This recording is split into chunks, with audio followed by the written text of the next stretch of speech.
It's a nice one. They're all nice here.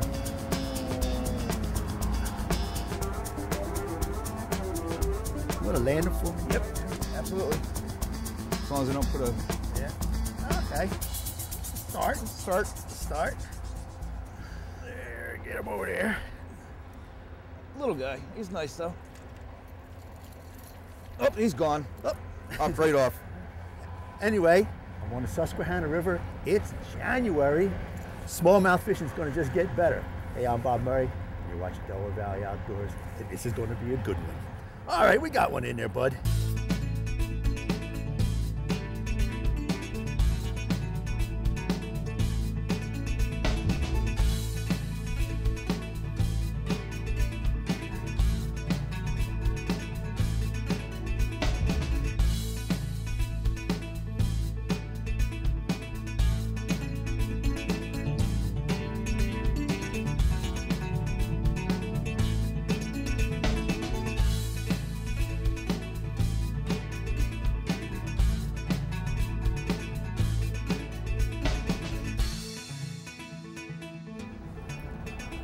On the tube? Yep.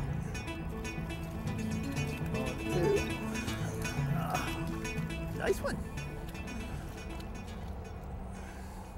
Okay. Alrighty. There you go. Nice fish.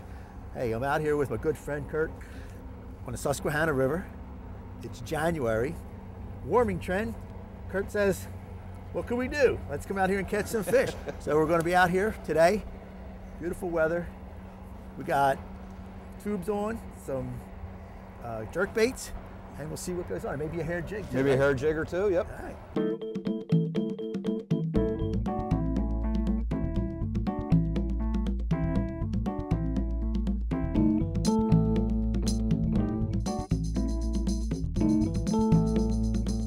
Another one. All right, Kurt, let's just talk a little bit about what we're doing here. It's cold water. We got about 38 degrees. 38-degree water. And beginning of January, I guess, somewhere in January. Well, we had a warming trend. Yes. And what happens on the Susquehanna when we have that? Well, all it takes is a few degrees of the water to come up in temperature, and the fish will activate. You know, they'll start getting active, and you know they're willing to take some food if it becomes available. Now, we're on the Susquehanna, man. You said this is a prime wintering hole. What makes this a prime wintering hole? Well, this is basically a series of ledges coming down the river for a good half a mile, and they're spread out maybe 50, 100 yards apart. And it creates deep water pockets, and the curls of the water get up underneath of there. And it's a nice little sanctuary for the fish. And so they'll, well, like I said, we have this warming trend, and they'll feed. Absolutely. While we get this warming trend. Yes, sir. And so they'll just lay behind the ledges. Is that That's what they're doing. They're kind of stacked up down in behind the ledges. You know, it's cold water, and so they're just sitting down there, you know, waiting until springtime to come, and then they'll scatter to where parts unknown. You know, who knows where they're going to go. But yeah, they'll just hang out here all winter long. You can see we got out here, but you can see all the boats that are out here today fishing because you got good weather, and you got to get it in while it's there. You know, it's better than suffering from cabin fever all winter. You know, you got a couple of warming trend days here, and now we've been trying. Like I caught one fish on a jerk bait. Yes. And then you went back to the tube, or we can use a hair jig. We're probably going to switch off. Probably going to go to a hair jig also. And let the fish tell us what they really want. Right. But again, the whole presentation, even with the jerk bait, is cast it out, jerk, get it down, and then let it pause. So you're staying there for a long period of time. As long as you can take it, as long as you can stand it. It's really tough to not want to move it again. Right. But I said you just gotta let it go because the fish aren't very active. But when they see that bait hovering in there, because this is a suspending jerk bait. Yes. When that bait hovers like that, they'll just come up, ease up on it, and then the next time it twitches, they're on it. They'll think he's alive, and they're gonna suck it up. Nice fish. On that tube.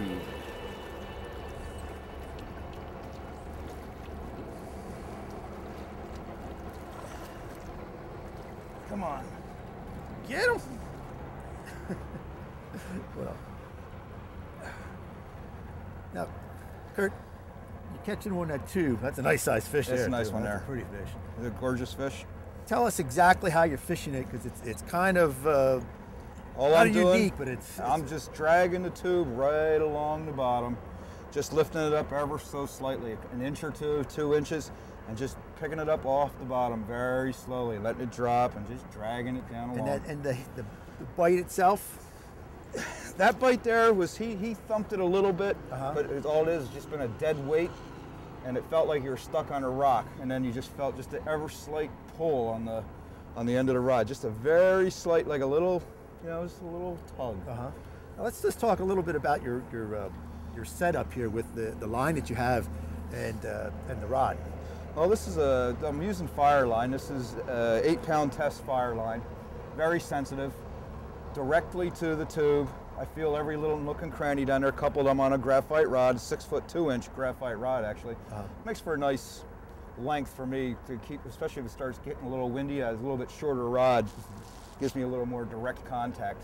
And that line is quite sensitive, though. Absolutely, I think no stretch. Yeah, no stretch whatsoever. I think that makes a big deal when you're Right. out here doing this, because it's sort of a finesse type fishing in a sense. They're very slow. They're not chasing. They're not jumping. The opportunity, they take it.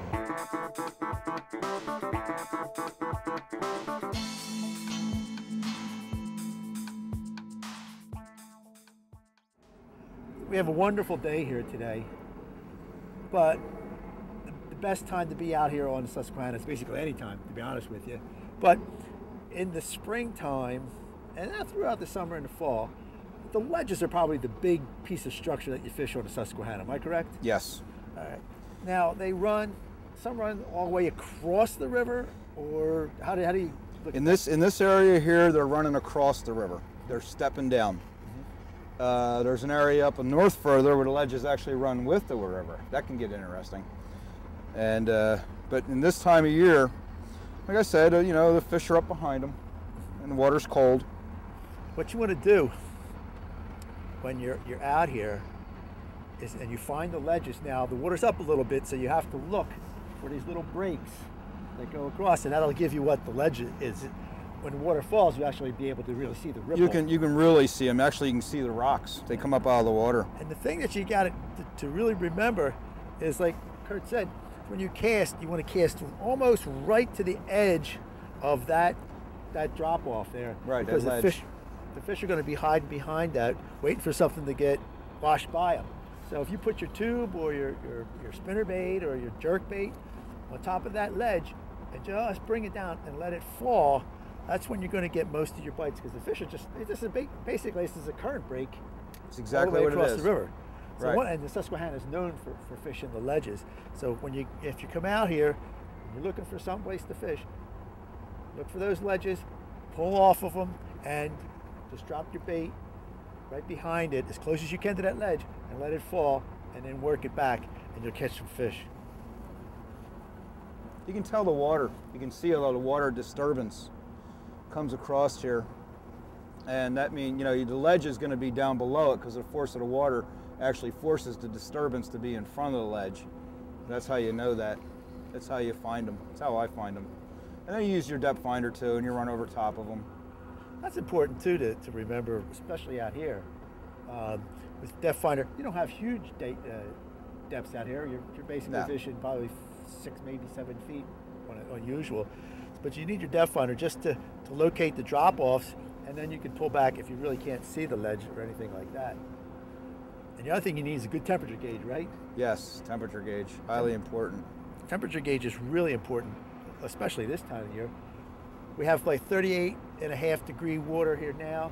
We moved over to that bank there where we were fishing, and we had almost 40 degree water. But that sun was on that bank, and it's a really good time to remember that in the afternoon, those fish will probably move over that way and get onto that bank, because they're a cold-blooded animal. 2 degrees means an awful lot to them. So just look for that when you can find your water temperature, and you'll find more fish. Well, we're coming down the bank here, and this bank is all rock and riprap, and it drops straight down into the river channel right along here on the eastern shore. And when the river, especially up around this height, the fish will slide off to the side, and they'll be right along that drop off, hanging down alongside there. And we're only out 20 feet off the shore. It's 10, 11 feet deep. But that shore drops straight down. It's 6, 7 feet down along that side, and then it slopes down into 10.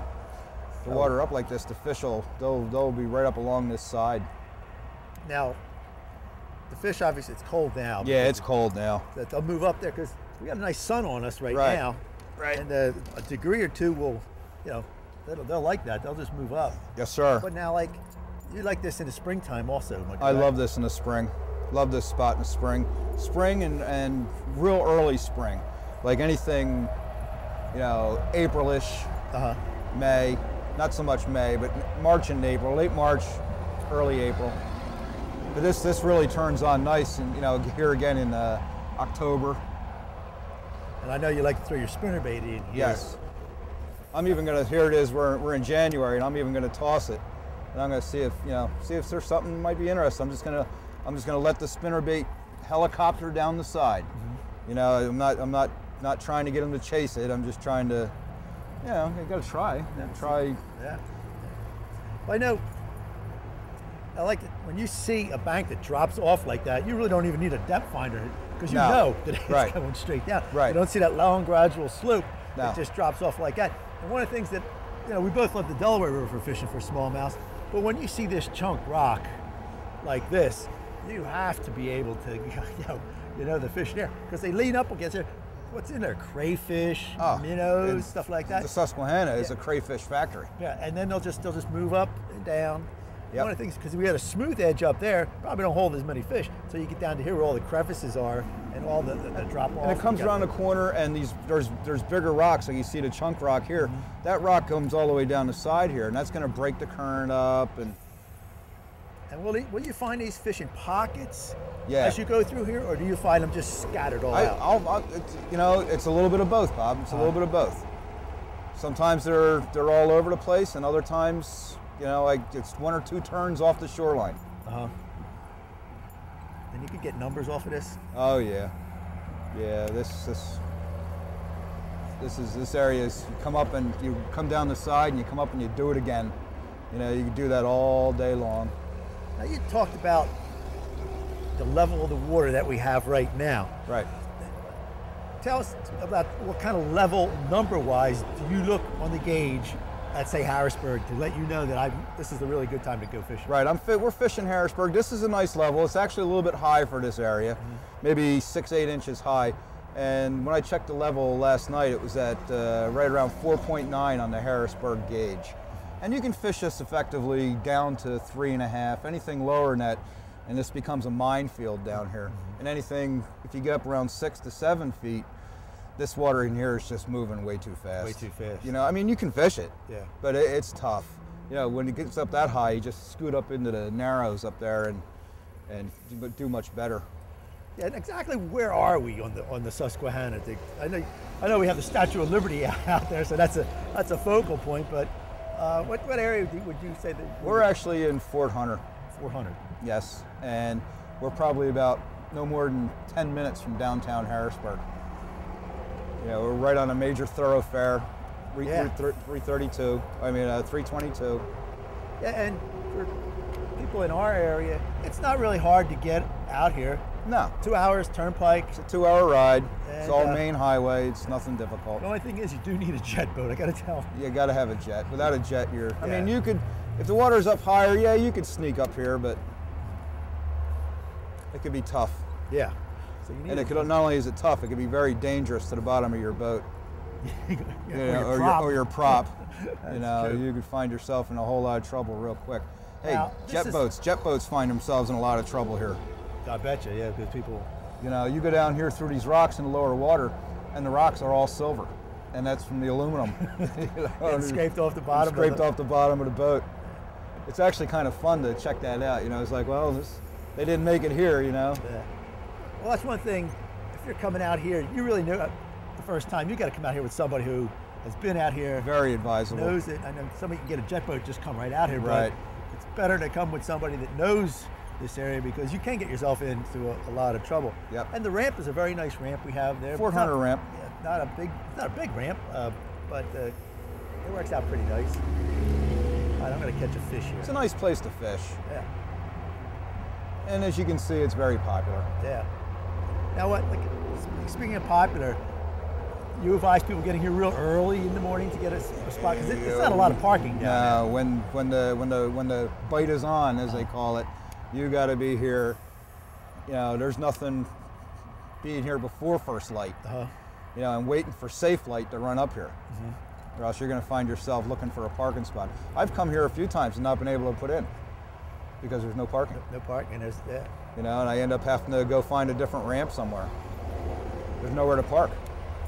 Now, how many ramps are along this area now? On this side, there's not too many, right? No, as a matter of fact. On the east side, I guess. No, for pure access along here, Fort Hunter is the only one that I know of. I know there's another ramp way up in Dolphin, but I'm not exactly sure what it is. I haven't been up there.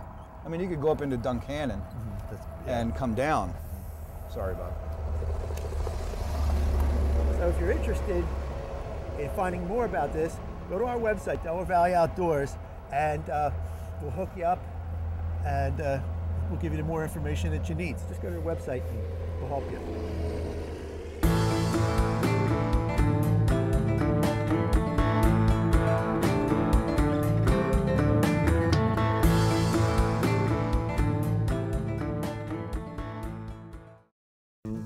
And now for a closer look at today's tackle, Delaware Valley Outdoors presents the Tackle Box. For more information about the tackle used on today's show, go to DelawareValleyOutdoors.com.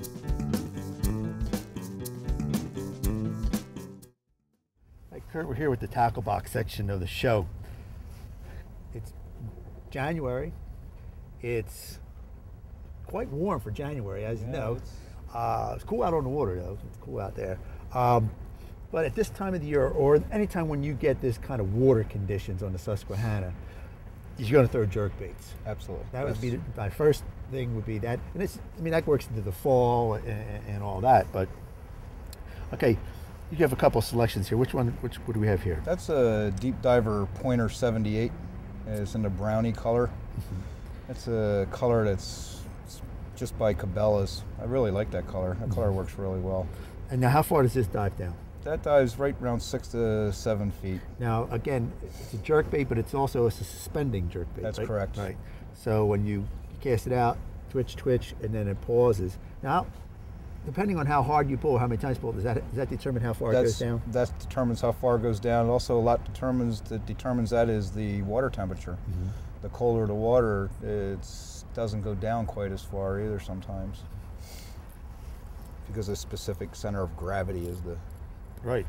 Okay, and now this one here? That's an Ishiki color, Pointer 78. That's just a regular diver. That only goes down probably about 4 feet, and I'll use that in muddier conditions. How about time of year? Would this still be cold water, or would Yes. you use this during the springtime? I'll use it in the spring. I generally drop off in the springtime. I don't use the jerk baits too much in the spring. More of a fall winter bait for me. This one here, they have sharp hooks. Yes, very sharp. Very hooks. sharp hooks. Very sharp hooks. Right, It's this amazing that they get off on that. It just boggles my mind. I just get near it and I'm hooked, I'm and telling they you. can hit it and Right. get rid of it. Okay, how about this one? That's a Deep Diver 100 pointer and Lucky Craft, and that's going to go down. She's going to go down 8 feet, 8 to 10 feet, especially if you give her a couple of good quick jerks and let it sit down underneath. And how about now the line that you're using? You're using braided line on this? Sometimes I use braided, sometimes I use mono on these. I'll use my bait casters, which has the mono on them. I prefer the mono on this because it gives me a little bit more pause. I'm at ease when I'm pausing it. You know, I can kind of sit there, and it's more comfortable in my hand to sit there and just, wait it out. You know, counting to 10 and then make it another 10. Yeah, let's just talk a little bit about that while we're on the jerk baits. As far as your pauses go, how do you determine that you're letting the fish tell you this, or you just start out with a 3 count, then a 5 count, or how do you do I'll it? actually go through the count routine. I'll let it sit there and I'll count it down, and I'll let it go to 5 and maybe give it a little twitch. I'll go to 5 and give it a little twitch, and then I'll say, okay, let's take it to 10 seconds. And I'll sit there at 10 seconds and wait it out and see what happens. Sometimes I've gone as long as sitting it out there 30, 40 seconds, as long as my patience will Well, let me that's without the hard- giving it a little twitch, Yeah. and maintaining a tight line on it also. That's the hard part. Yeah, let's talk a little bit about that. You always wanted, when you jerked it, you still wanted to have a tight line on that. Yes, reel up until you see the slack come out of your line, the bow or anything like that, because you want to be able to, especially in this cold water like this, the smallmouth tend to rise up behind it, and they're just sitting there looking at it, and they're like, what's that, and you give it a little tiny twitch, or it gives a little wiggle shake, and he'll come up and he'll just kind of suck on it, and you got to be able to see that line move or be able to feel that, Yeah, like I said, even though there's 6 hooks on this thing, they still. It's amazing how they get off, how they can hit that bait and get off, or even when you get them hooked, how do they get off of that? Now I've noticed that in the springtime, like on the Delaware River, not so much here because I don't fish this much in the spring, but they'll slap at it. They'll just come up and just slap at it. A lot of times you'll get them. They'll get them right on the side of the mouth. Sometimes it was like my one partner. He always says, I can tell when he's looking at it. He comes up and he used to say, see that? He's looking at it. And boom, he's got him. And he'll come up and it'll be on the side of his jaw. See that? He was just looking at it. I told you. You know what I mean? Yeah, they just slap at it. But that's why those hooks are so sharp that they can hold into them. Okay, we did the jerkbait thing, got some fish on the jerkbait, but then you decided to go to the tubes. And obviously, for that, we always tie on your favorite, and now my favorite, the hair jig. The black hair jig. Why do you think that works so well in this kind of water? Where do they think it is? I don't know. Do they think it's a leech? I don't. Leech, you don't, think of the wintertime. Right. Or I'm thinking it's some type of terrestrial. They think it's some kind of bug. Mm-hmm. Some type of Dobson fly larva or something along that line. Because this was very productive. Yes. Last time we were out, and also today it was. Yeah, was it worked today too. Yeah. Now again, you just you tie your own now. Yes. Because it's just the cost. Yeah, it's just the cost of these things. Yeah. Because the old adage is, if you're not losing them, you ain't fishing them. You got to be down on the rocks. Yeah. You got to be. I'm only lifting it up 6-8 inches off the bottom and letting the current and the weight take it back down. I see it hit the bottom. My line goes slack. I let it sit there for a second, lift it up, and just let it fall. And as it's falling down, you'll get the tick. That's just what it was. And then sometimes what you also put on like a little trailer on this too. Yeah, sometimes I'll put on a piece of I'll put a plastic leech trailer on it. Mm-hmm. Just give it a little bit more bulk. bulk. Yeah, something different. Mm-hmm. All right, now we will go to the tubes here, and this is the one we fished today, and it's a great color. It's chartreuse and smoke color. Smoke color. Smoke pepper. It's a smoke chartreuse pepper laminate. Is what it's called. Now, who makes this one? This is a right bite type. Right bite. Yes, 3.5-inch right bite. Mm-hmm. And you rig it with what weight? We're using 1/4 ounce out here with the flows we had today. Mm-hmm. The 1/4 ounce. But you could drop down too, though, right? 16ths, yes. 8ths. Depending on the flow or the wind. The wind has a lot to do with it. Okay, now working this bait in this type of cold weather, what's the bite like? Very mushy. The hits we had today on it, whereas I felt like I was stuck on a rock. All I did was like, is that a rock? And I don't know if that's a rock, and set the hook, and sure enough, it was a fish. Yeah. Sometimes I know you do. You feel that. Sometimes you think it's almost a leaf or something. Yeah, that's what it feels like. It feels like a leaf. It takes off. Now, do you throw this? You throw this on monofilament, or do you use? I'm using this on my fire line, on my braided fire line. And you like that because of the sensitivity of this? That's the main reason. No stretch, no give, and it gives me a direct line right to the lure, to the tube. This way I can tell if it's. I think I can tell if it's a leaf or a twig. Or it always turns out to be a fish. This color here, do you use this year-round, or is this just a cold water bait?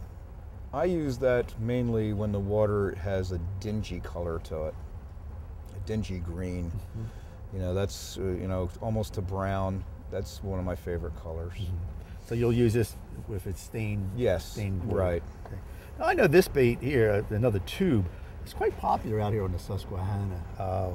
Which bait's this now? That's a Mismo Big Boy. That's a green pumpkin with a purple tail.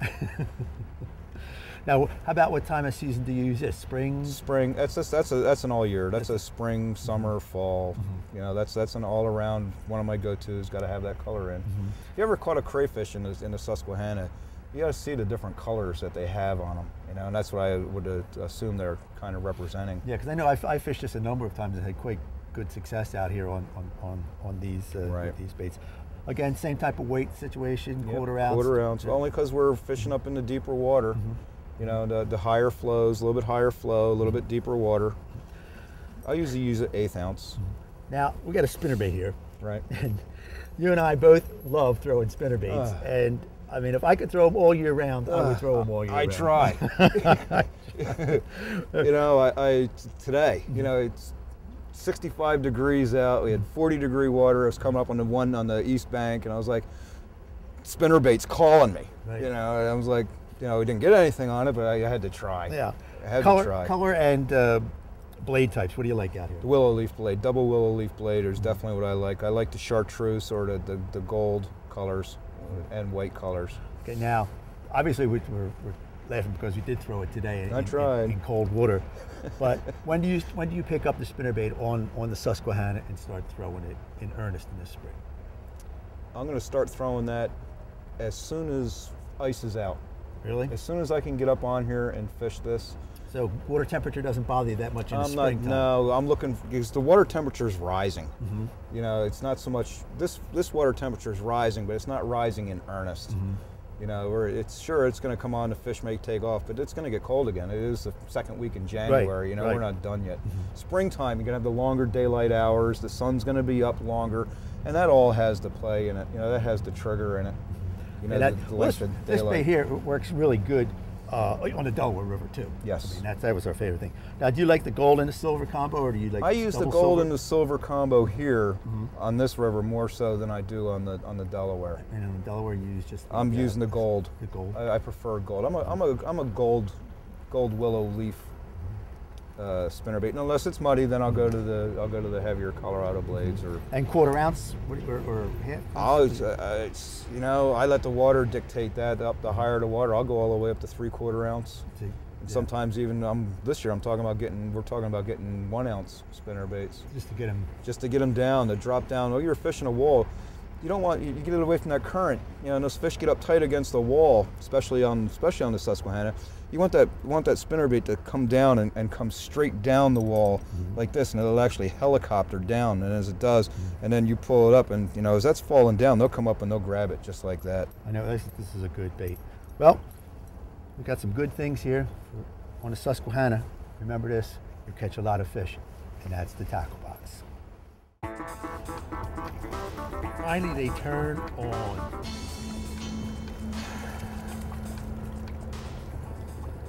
Finally. Hair jig. You fooled me. Oh God, you fooled me. You slipped in the old hair jig. I was like, you know what, I got to try something different here. Things just aren't happening as fast as we need them to. Look how bright they are there. You're not yeah, he's absolutely beautiful fish. Hey, the black spots on them. I want to thank you for taking me out here on a Susquehanna. It's my pleasure. Great day, beautiful weather. We got to enjoy it when it's mid-January. You got to take advantage of it while it's there. Any more information you want, go to our website, Delaware Valley Outdoors. You have fishing reports. You can ask questions about where we were and everything like that. And if you get a chance, come out here. If it gets warm again, come out here. Get a jet boat. Get a buddy who's got a jet boat. Come out here and enjoy some great fishing. Hey, I'm Bob Murray. I'll see you on the water. You slipped in the old hair jig, eh? Oh, I lost it. That was a subtle hit.